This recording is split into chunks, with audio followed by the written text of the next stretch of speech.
Najis mukhaffafah. Air kencing. Kanak-kanak lelaki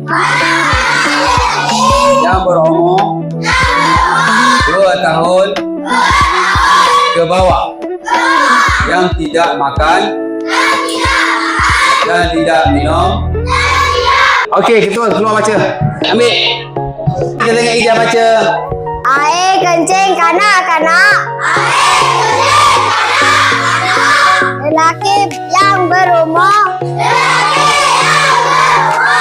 2 tahun tulis susu ibunya sahaja yang tidak makan.